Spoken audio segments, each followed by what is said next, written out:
At the last Game Awards, CD Projekt Red finally shared the first trailer for the highly anticipated The Witcher 4. The trailer, which confirms that Ciri will take center stage in this new story, hides more details than might appear at first glance. I'm Encourage, and today I'll take you through all the Easter eggs, hidden references, and interesting details I found in this trailer. Without further ado, let's get started. 1. The flower we see in the very first seconds of the trailer is no ordinary plant. It's the Carline Thistle, a flower known for centuries and, as The Witcher 4 game director Sebastian Kalemba explains, traditionally believed to be a talisman that protects against evil spirits, curses, and spells. Its spiky leaves were thought to ward off dark forces and demons, and it was even said to pierce through negative energy. 2. The girl we see in the trailer who is about to be sacrificed is never explicitly named. However, thanks to additional materials released on the same day as the trailer, we now know her name, Mione.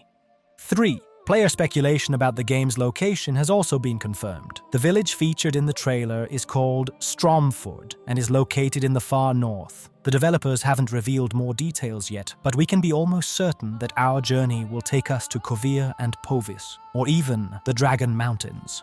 4. There are strong indications that the silver sword we see is Zirael, the weapon Geralt gave to Ciri in the Wild Hunt Witcher ending. Interestingly, fans have noticed that the shape of the sword differs from the original. The silver sword in the trailer looks more like the steel one Ciri previously wielded before Geralt gifted her Zirael. It's possible this is an entirely different weapon, or the design of Zirael was slightly altered for the trailer. 5. In one scene, we can see that Ciri is wearing a medallion from the School of the Lynx. It's the exact same medallion that appeared in the first promotional artwork for the new Witcher game, revealed back in 2022. At the time, Marcin Mommet from CD Projekt confirmed on Twitter that it indeed depicted a lynx. This strongly suggests that the School of the Lynx will play a key role in the upcoming game. We might learn more about its history and perhaps even discover whether this school holds the answer to how Ciri underwent Witcher mutations. 6. The monster Ciri faces in the trailer is the Bauk, an entirely new beast in the Witcher universe. We've learned that it has the ability to sense fear and uses its victims' traumas against them in battle to paralyze them. It's an incredibly powerful opponent of impressive size, yet, as seen in the trailer, surprisingly agile for its build. The creature was inspired by a monster of the same name from Serbian folklore. The Bauk was described as a lurking predator that hid in dark, abandoned places. While considered a fearsome predator, folklore suggested it could be easily scared away by loud noises or bright light.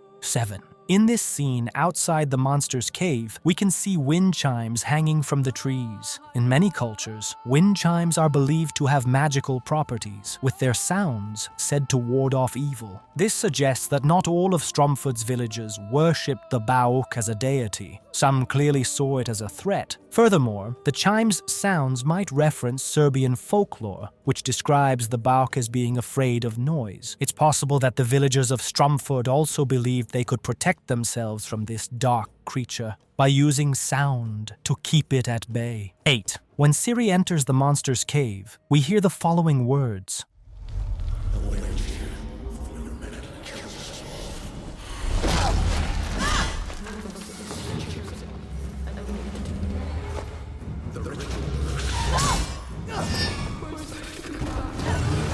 Interestingly, the voices seem to belong to at least 2 different characters, one male and one female. However, it's possible that there are more, maybe even 3 or 4, though due to the distortion, it's difficult to say for sure. These voices could simply be a manifestation of Bauk's abilities. As confirmed by the developers, the creature can manipulate the mind, and it may be using this trick to scare and distract Ciri. However, I believe there's more to it. If we examine the words carefully, they can be arranged into a dialogue that might have taken place after Mione returned to the village. The voices Ciri hears could be echoes of past events, possibly foreshadowing the girl's fate.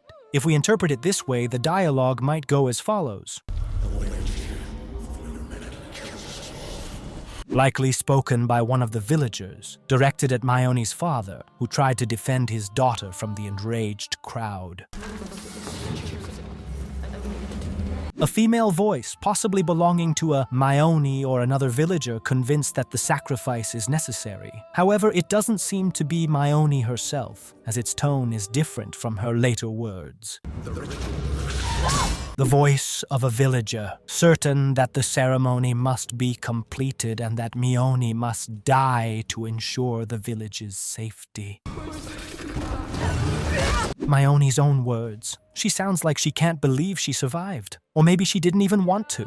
She was meant to be a savior, yet instead, she returns to the village alive, potentially meaning the ritual has failed. What do these voices mean? I'll leave that interpretation to you, but I'm convinced they are not random. The developers have stated that every detail in this trailer is meaningful. 9. The chain that Ciri uses in her fight against the monster is a deliberate callback to the very first trailer for The Witcher 1. In that cinematic, Geralt used a similar chain to defeat a Striga. This is a subtle but clear nod to longtime fans who remember the early days of CD Projekt Red's games. I also believe it carries symbolic meaning, as we're witnessing the beginning of a brand new saga. 10. Returning to the words we hear during Ciri's battle with the monster.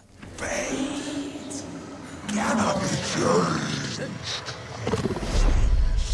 You cannot change anything. This is the one moment in the trailer where we hear a voice that likely belongs to Bauk itself. Interestingly, when Bauk begs for mercy before its death, it speaks with the voice of the villager girl.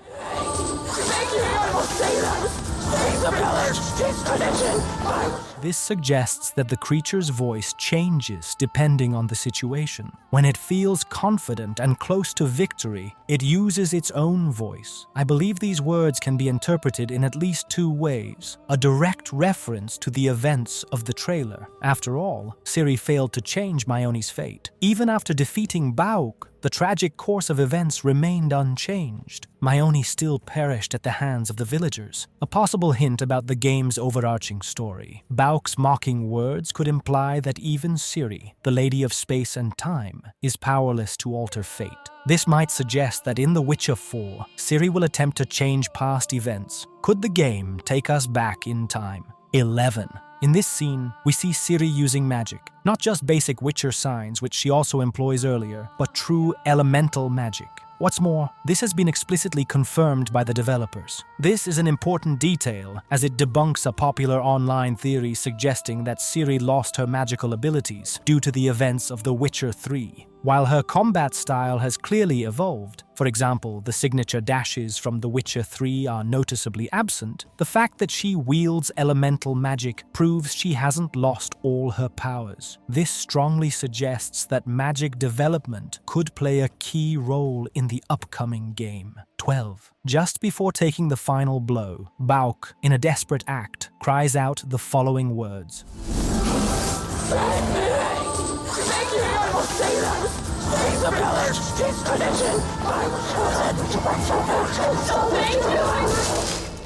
What's interesting is that if we assume the voices heard by Ciri earlier in the cave were echoes of real conversations, then perhaps these words were originally spoken by Maioni herself. If we examine their meaning, they could hint at a slightly different version of her confrontation with the villagers, one that might challenge our initial assumptions about what truly happened. 13. A fascinating linguistic detail is that the word Bauk appears in various translations of well-known fantasy works. In Serbian editions of J.R.R. Tolkien's works, Bauk translates to the English term goblin. Similarly, in the Serbian version of A Song of Ice and Fire, Bauk serves as the translation for imp, a term frequently used for Tyrion Lannister. Meanwhile, in Croatian editions of the Harry Potter series, Bauk is used as the equivalent of a boggart, a shape-shifting creature that takes on the form of one's greatest fear. 14. Although Bauk originates from Serbian folklore, the game's developers also drew inspiration from their work on Cyberpunk 2077's expansion. As Sebastian Kalemba mentioned, the Chimera, one of the most formidable foes V faces in the DLC, provided a valuable lesson in designing large, fearsome enemies. The team decided to implement these insights into the new Witcher game, which ultimately contributed to the creation of Bauk. 15. The man who accosts Ciri at the beginning of the trailer has a knife clearly visible on his belt. It is the same knife that was used to kill Mione. In nearly the final shot of the trailer, we see that the knife has disappeared from the man's belt, confirming that it was indeed used. 16. Another interesting detail is the condition of Mione's father at the end of the trailer. Holding his daughter's body in his arms, his face bears clear signs of a fight. It's likely that he tried to defend Mione from the enraged mob of villagers, but as the trailer shows, his efforts were in vain. 17. Sebastian Kalemba revealed that Mione's fate, as shown in the trailer, is not necessarily set in stone. In the game, players will have the opportunity to save the girl. In this case, Mione got killed by her people. But as you know, our games, there are choices and consequences. There's going to be a way to save her. What's key here is the phrase, "in this case," which we can interpret as "in this particular instance." Since this case exists, could there be other scenarios? Does this imply that our choices can make the story unfold differently? Unless there's a way to save her, even after the knife is in her cage. But it's hard to imagine that. 18. In one of the interviews, there was a hint suggesting that Geralt of Rivia might return in the 4th installment of the game. While this hasn't been confirmed outright, Geralt's presence seems likely, which will probably delight many fans. Interestingly, in the same interview, the developers referenced the ending of Season of Storms, mentioning that 100 years after the events of The Witcher 3, Geralt was still alive and well. This can be read as a subtle confirmation that CD Projekt Red is not planning on killing off Geralt anytime soon. 19. During the battle with Bauk, a piece composed by Piotr Adamczyk, CD Projekt's longtime composer, plays in the background. Adamczyk worked on music for titles like Cyberpunk 2077, Gwent, and Thronebreaker, The Witcher Tales. The track is titled No Gods, Only Monsters, a reference to the words spoken by Ciri at the end of the trailer. 21. It's worth noting that during the Game Awards broadcast, the English version of the trailer featured the voice of Doug Cockle, who voiced Geralt of Rivia in The Witcher 3.